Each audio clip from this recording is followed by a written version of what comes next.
Yup, you heard that right. I said what I said.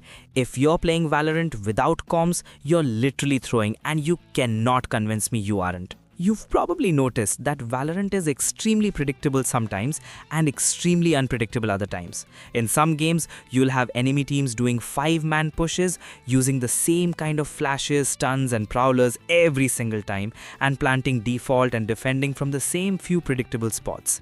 In other games, you'll have enemies who like to play mid a lot and make super unpredictable moves throughout the map, sometimes prioritizing timings over simply getting the plant down. They'll flank you out of nowhere, defend from the most unusual spots, retake with the weirdest up-down peaks ever, and just abuse rat corners. You see, Valorant is already difficult enough on its own. You always worrying about your crosshair placement, scared that an enemy might wide swing you, util, movement and whatnot. Add no comms on top of that and that's the perfect recipe for selling your RR D-ranking for the rest of eternity. If you want more consistency and have ideas you think can help the team execute a side better or win the round, speak up, open your mic, I know you have one. Drop the excuse that your mic isn't working. It is, and we both know it. I don't know how familiar you are with the whole pro scene, but if you've ever watched high elo players or pro players play the game before, you'll notice that they are constantly communicating. It doesn't only happen when they are winning or losing, it's constant. Comms. It's sometimes to the point that they'll bite your ear off with the constant info they're shoving down your brain, but it helps you play better and win more rounds.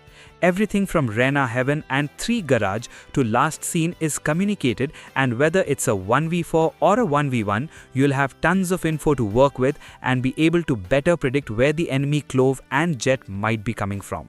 Like I always say, it's something super annoying and uncomfortable, but if it helps you clutch more rounds and win more games consistently, it's always worth it. You know that Soba dialogue, if you're not a good shot today, there are other ways to be useful, or something like that. Yeah, this is one bloody nice way to be useful to your team.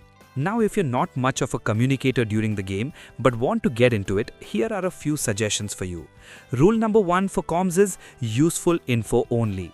Don't be yapping about unnecessary details about your day or how you died without even hitting a body shot while your teammate is trying to clutch. Could be, Last Scene and Euro Dinked 140 comms are very useful for helping somebody in a clutch situation. Rule number 2 for comms, only make suggestions and don't boss your team around. Your keyword for communicating strats and ideas to your team should be I'm thinking or we can, and never we should or a straight up do this. People, especially in mid to high elo, have ego and they're real human beings with emotions and sentiments who don't like being told what to do. Rule number 3 for comms, if social anxiety or fear of being judged is holding you back from communicating with your team properly, take things slow and maybe start with some light comms here and there, building your confidence as you go. Remember that your teammates are regular people just like you who want to win the game just as much as you do. Rule number 4, if you have nothing to communicate and died first before even getting a glimpse of the enemy's whereabouts, it's better to just stay quiet and let the round play out instead of making random guesses and giving your teammates incorrect info. If you're new to playing Valorant or giving comms, it's very important that you learn the locations on each and every map and use some game sense to predict what the enemies might be up to. For example, if there is heavy activity on Corrode mid and the enemies have smoked off top mid and there is no activity on B main either, it's very likely that they're going to do a mid to A push through link. Once you can piece something together, practice communicating it as quickly as possible so that players can rotate and maybe even get some A side control and avoid a 5v5 retake situation where time might not be on your side.